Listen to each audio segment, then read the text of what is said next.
It's the Happy Families Podcast. It's the podcast for the time-poor parent who just wants answers now.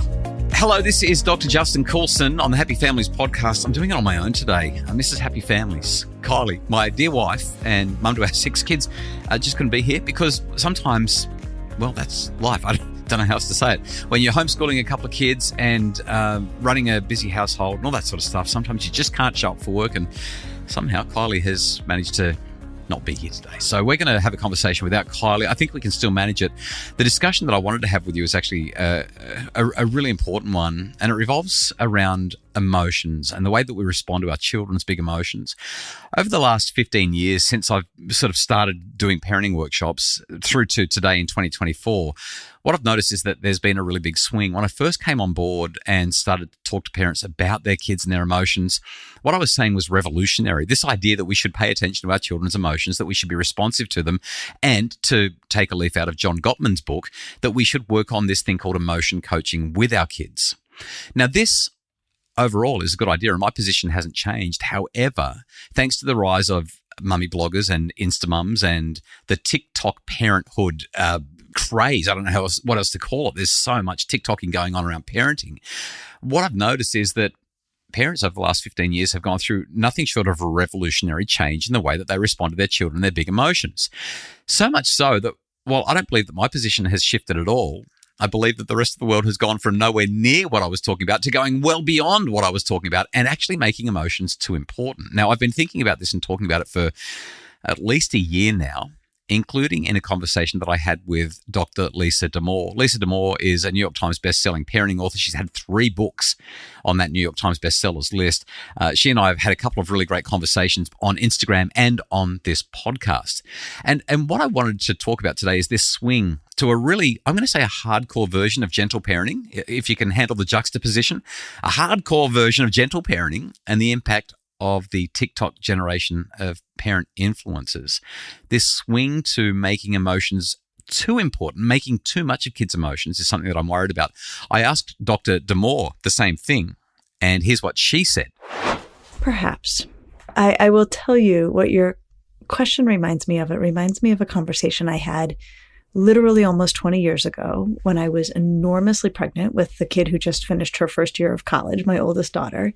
And so I was about to become a parent for the first time. And I was with a senior clinical colleague and we were wrapping up a meeting. And it was the last time I was going to see her before I went on maternity leave. And I was almost out the door and she was like, Lisa, do you want me to tell you how psychologists mess up their kids? And I said, yes. And she said, they talk about feelings too much.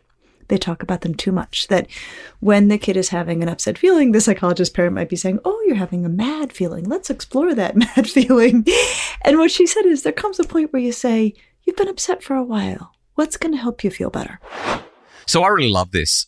When I was out on a walk one time with my eldest daughter, I think she was probably 13 at the time, I was talking to her about her emotions and what was going on. And she said, Dad, I don't need you to be a psychologist. I just need you to be my dad. Our kids do need us to respond to their emotions. They need us to be engaged with their emotions, but they don't need us to make their emotions king.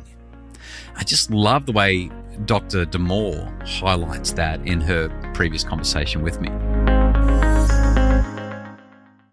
Now, a couple of weeks ago on the Happy Families podcast, I was talking about Abigail Schreier's new book, Bad Therapy. I was not backwards in saying I don't love it. And in fact, there are some really major concerns that I have with aspects of the book. But what I also said is she got several things bang on. It's just that there's a whole lot of half-truths that are mixed in there. And she ignored so much research that could have been helpful to make her points, especially the stuff that I usually talk about. But she said this. Now, she was taking a swipe at what happens in schools, but I think it applies more broadly to what's going on with parents as well. She said, and I quote, for well over a decade, teachers and school counsellors have assumed the mandate and curricula and use of instructional time to play shrink indiscriminately with kids, often styled as social emotional learning.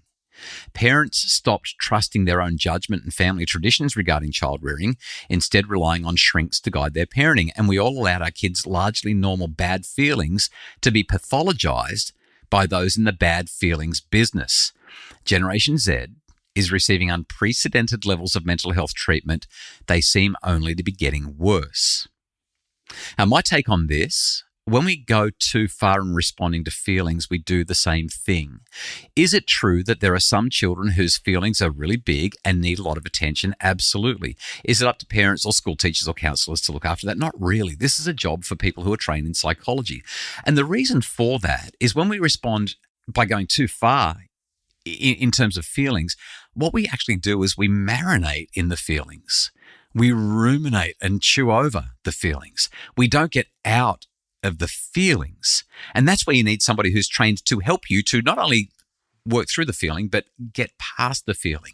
I look at it as a train going through a tunnel, right? Your emotion goes into this deep, dark, long, scary place sometimes.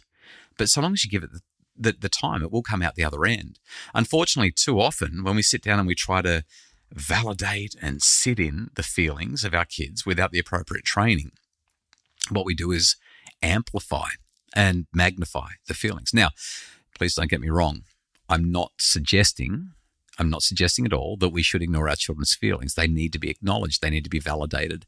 It's what we do after that. In my chat with Dr. Lisa D'Amour, one more thing that's worth highlighting. She said this beautifully. Sometimes kids regulate emotions through expressing them, talking about them, getting them out physically, weeping, listening to music that catalyzes the experience. And sometimes kids regulate emotions by taming them, by finding ways to quiet them. So seeking comforts, temporary distractions, problem solving, gaining a new perspective, taking advice, there's that sort of in that group of regulatory strategies. I just want to repeat that. Sometimes kids regulate their emotions through expressing them. If we constantly get so uncomfortable with our kids having feelings that we feel like we need to step in and coach them through those feelings and be there through the feelings and validate and allow them to have their feelings, and we're not sensitive to what our child needs, we step into the role of therapist rather than parent. My take on this is pretty short and simple, really. Validation matters. I don't want anyone to think that I'm moving away from recognizing that somebody's having a hard time. As an adult male, when I'm having a rough time, there's nothing I love more than when my wife Kylie says to me, "It sounds like you've had a rough day." That's the validation that I need. She says what she sees. "You look like you're really frustrated. Did things not go well earlier with that meeting?" That kind of thing. And we can do the same thing with our kids. "Wow, you've walked in the door and I can tell by just looking at you that today did not go the way you hoped." And then you give them time to process. So if Kylie's talking to me, here's what I want from her. I want her to say something like this. "Do you want to talk about it? Or do you just want some space? Do you need a hug? What do you need?" And so what Kylie's doing is she's giving me some agency over what's going to happen next. She knows that I've been seen and heard and valued, that she's validated me. And now she's saying, "So what do you need now? Do you need some space, or do you want a hug, or do you want to chat?" And I find the exact same line works with children brilliantly. When you look at your child and say, "It looks like you had a rough day. Do you need some time to figure this out, or do you want me to be close to you? Like, do you want to chat or have a hug?" And the kids will pause, and it gives them a little bit of distance from what's going on, and they can say, "Yeah, I need a hug," or "Yeah, we can chat," or often they'll shrug their shoulders and say, "No, I'm okay." But once they've had that time, we just check in. "I've missed you. Are you ready for a hug now?" And you give them a hug, or you get consent for a conversation. And then instead of saying, "Why don't you tell me all about it? Let's dive deep into what's going on here. Let's marinate in the problem," we move towards action and solutions. So it sounds like you had a tough day. Now that you've thought about it, have you got a plan for how to move ahead? Is everything okay? Do we need to discuss things? Are you all good? And then you get to move into a much more productive and action-oriented place. If they need to spend time in the emotions, of course, spend time there. But once again, our job is not to make the emotions king. It's to understand the emotion so it can be processed, and then we can move on. So I hope that's helpful. If you want to have a listen to the Lisa D'Amour conversation about kids and their emotions, we'll link to that in the show notes, and you can link through to that and have a listen. It's a great discussion. The Happy Families podcast is produced by Justin Rulon from Bridge Media. Craig Bruce is our executive producer. And for more information about how you can make your family happier, please visit us at happyfamilies.com.au.